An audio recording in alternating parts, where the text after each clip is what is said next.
Olá, quinto ano! Sejam todos bem-vindos a mais uma aula do nosso Contraturno Digital. Eu sou o professor Artemison Montanho, do componente curricular de História, e é um prazer estar aqui novamente com vocês. Então vamos aí verificar qual é o título da nossa aula de hoje. Nossa aula de número 52 tem como título Quem tem boca, vai a Roma. E no nosso objeto de conhecimento nós temos o seguinte: as variadas formas de comunicação ao longo da história. Então, meu povo, vamos dar início à nossa aula. Você deve ter estranhado um pouco o título da nossa aula, Quem tem boca vai a Roma. Não está errado esse ditado, professor? Não é quem tem boca vai a Roma? Na verdade, não, né? Esse ditado, quem tem boca vai a Roma, é uma adaptação aqui na nossa linguagem, mas o ditado original, que vem lá da Roma antiga, é isso mesmo que se refere a quando as pessoas iam para o Coliseu e estavam insatisfeitas com o governo romano e vaiavam. Então o ditado original é, quem tem boca vai a Roma. E por que esse título da nossa aula? Porque nós vamos utilizar agora alguns recursos para demonstrar a importância da comunicação. E claro que para a gente se comunicar, a gente utiliza diversos meios, como cartas, TV, rádio, celular e diversos outros. Mas, no entanto, a gente tem que entender que uma das formas fundamentais de comunicação, ainda hoje, sim, pasmem vocês, não é só o WhatsApp, também é a fala, é a nossa boca. Ok? Então vamos fazer uma retrospectiva, né, a respeito de alguns meios de comunicação que a gente tem ou tivemos ao longo da história. Vamos lá? Então, uma dessas primeiras formas de comunicação que a gente pode estar visualizando aqui são as chamadas pinturas rupestres ou arte rupestre, produzida durante a chamada pré-história da humanidade. Nesse momento, o ser humano ainda não tinha escrita, não tinha a linguagem grafada, não tinha alfabeto, não tinha números, não tinha nenhum tipo de forma de registro escrito. No entanto, a gente pode obter diversas informações da pré-história através dessa forma de comunicação que esses homens deixaram para a gente, que são as artes rupestres, que são pinturas feitas principalmente nas paredes de algumas cavernas espalhadas pelo mundo e que retratam ali a questão da cosmologia, o dia a dia, a caça, festas e algumas outras questões que esses homens faziam durante a sua vida, tá? A questão de rituais religiosos e por aí vai. Então essa é uma forma de comunicação, porque nos trazem informações do homem da pré-história. Uma outra forma de comunicação que a gente vai ter também já é de fato a escrita. Mas no caso nós estamos falando aqui da chamada escrita cuneiforme que surgiu na Suméria. Isso, lá na chamada Mesopotâmia, tá?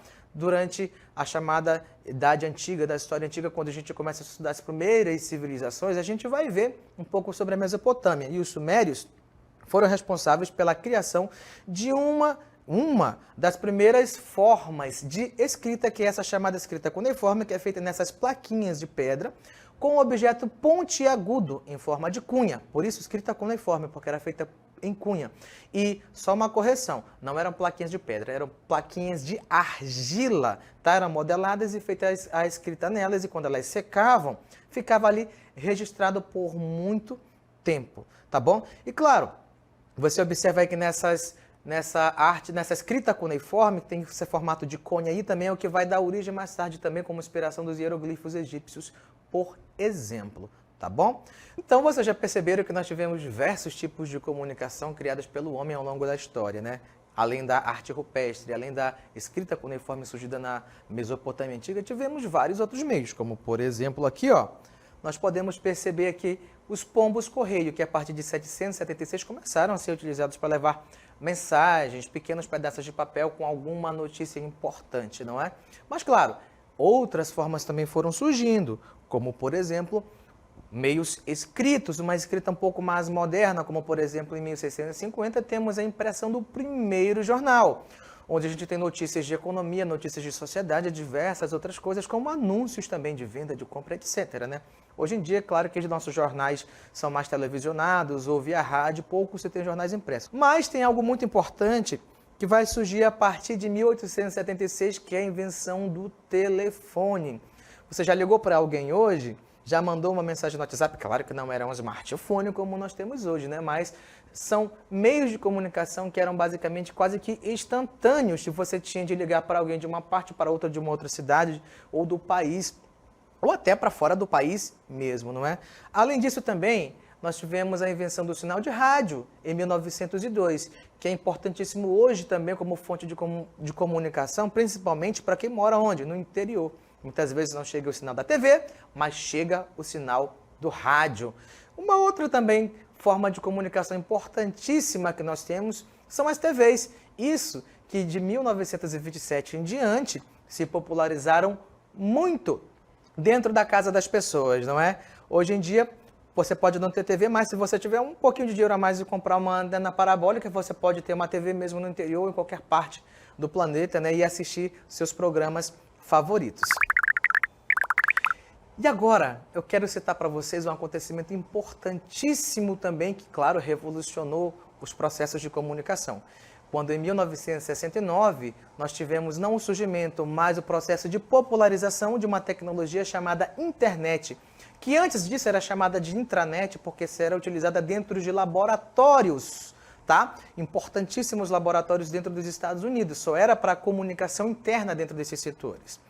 Claro que, a partir desse ano, com a invenção da internet, diversas tecnologias vão evoluir pensando nela, como, por exemplo, a gente sabe que a tecnologia que está na palma das nossas mãos nos permite acessar sites, né, blogs, redes sociais e tudo mais. Tudo isso graças à internet em 1969, que torna instantâneo o processo de comunicação entre os seres humanos. Então, meus queridos, com o advento da internet, a gente vai ver que diversos aparelhos eletrônicos e tecnológicos serão pensados para funcionar em conjunto com essa internet, como, por exemplo, os computadores, que hoje em dia a gente tem fácil um tablet desse na palma da nossa mão, mas você imagina que o primeiro computador pesava mais de 1 tonelada, então você imagina o tamanho dele. Mas os computadores servem para a gente fazer aqui um trabalho de pesquisa, né? Fazer um trabalho da escola, acessar a internet, fazer diversas coisas, assistir vídeos, etc., né? Mas, além do computador, outra coisa também que tem basicamente as mesmas funcionalidades e muito menor que um tablet ainda, são os nossos celulares ou smartphones, que também funcionam conectadinhos à rede mundial de computadores, a nossa internet famosa. Claro que a gente sabe que muitos lugares ainda não tem sinal de internet, mas muitas vezes funciona aí a internet via sinal de operadoras de celulares. Então, os celulares também garantem conectividade e comunicação entre as pessoas. Além do computador, do celular, também uma ferramenta que é bastante utilizada como meio de comunicação hoje são as chamadas redes sociais, como, por exemplo, o WhatsApp, ou tradicionalmente chamado por muita gente de Zap Zap, não é?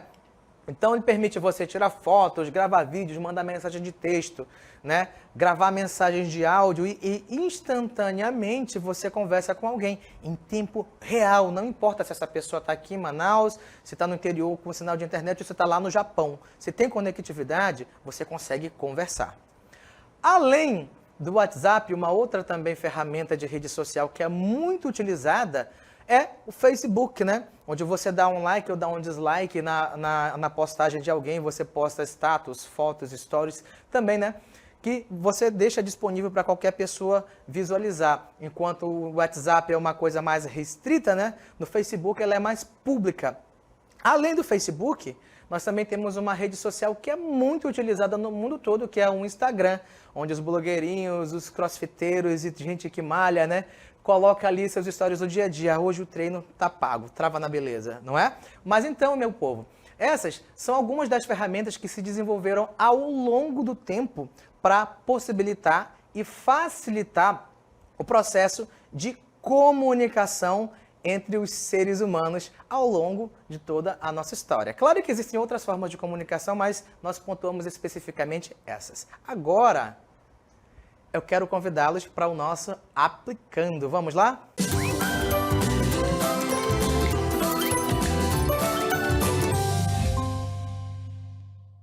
Então, na questão do nosso Aplicando, nós temos o seguinte: a arte rupestre possui a característica de expressar elementos da cultura do homem pré-histórico. Dentre esses elementos, destacam-se nas pinturas rupestres. Vamos ver nossas alternativas? Acompanha comigo a leitura delas. Na letra A, o retrato das famílias, feito de forma realista com o uso do carvão.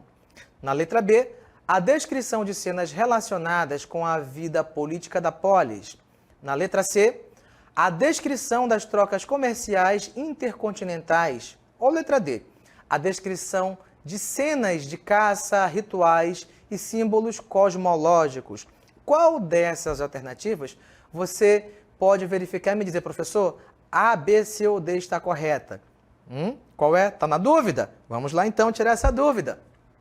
A resposta correta para a nossa questão é a letra D, que diz que a descrição de cenas de caça, rituais e símbolos cosmológicos é o que de fato corresponde, né, à questão da arte rupestre, tá ok? E nos nossos comentários, vamos ver as nossas observações aí. No período pré-histórico, não havia técnicas de retratos realistas e tampouco contato intercontinental, via comércio ou desenvolvimento de cidades, como, por exemplo, nós tivemos na polis grega, né, que foi bem diferente do que nós estamos falando. Afinal de contas, a arte rupestre se refere à pré-história e não à Idade Antiga. Então, são momentos históricos diferentes. O que, em suma, as pinturas rupestres descrevem, ou melhor, descreviam, eram as cenas de caças que faziam parte do cotidiano do homem primitivo. Os vários rituais, desde sacrifícios até rituais sexuais e a simbolização astronômica. Sim, eles pensavam na posição dos corpos celestes para ver as estações do ano, para fazer plantios e outras coisas também. Mas claro que nós sabemos que a arte rupestre é apenas uma das formas de comunicação desenvolvida pelos seres humanos ao longo da história. E nós sabemos que comunicação é muito importante, né, para saber o que você pensa, o que você vai fazer futuramente na sociedade. Então, comunicação é como as pessoas conseguem se relacionar. A comunicação é importantíssima para o funcionamento da nossa sociedade, tá bom? Então, depois de verificarmos aí o nosso Aplicando, vamos às nossas considerações finais. Então, meus queridos, quem tem boca, vai a Roma, porque até o ato de vaiar também é uma forma de comunicação, né? De você expressar insatisfação com algo ou com alguém. No entanto, nós vimos que esses meios de comunicação, né, foram desenvolvidos pela humanidade ao longo de muito tempo, como, por exemplo, na pré-história, nós tínhamos aí a chamada arte rupestre, né, que trazia traços e informações a respeito do cotidiano das pessoas que viveram naquele momento, não é? Danças, rituais religiosos, momentos de caça e tudo mais. Mas claro que ao longo do tempo, outras formas de comunicação foram sendo desenvolvidas, como nós vimos, por exemplo, os pombos-correio, que levavam bilhetes, informações sobre guerra, sobre um reino para o outro, não é? Além de que, também nós tivemos o processo de invenção da escrita. Lá na Mesopotâmia nós tivemos um desses exemplos com a escrita cuneiforme desenvolvida pelos sumérios. E a partir daí, a escrita vai se popularizar e principalmente vai avançar a partir da invenção da imprensa de Johannes Gutenberg e também de outras máquinas que permitem o processo de escrita mais rápido. E hoje em dia nós temos as impressoras que fazem um trabalho fantástico, né, para fazer jornais e outras coisas. Claro que nós vamos ter também um processo de desenvolvimento de tecnologias como a internet, que acabou permitindo ali uma forma instantânea de comunicação através da utilização de tablets, computadores, celulares e etc. Então, claro que toda essa comunicação possibilitada ao longo do tempo e desenvolvimento de tecnologias nos permite ficar informados sobre muita questão, seja informado sobre a vida do vizinho ou informado sobre coisas importantes a respeito da história do cotidiano e da sociedade, não é? Então, meus queridos, essa foi a nossa aula de hoje. E você pode saber mais e assistir às aulas do Contrato no Digital, né, seguindo nossas redes sociais e se inscrevendo no nosso canal. Então, tchau, tchau e até a próxima!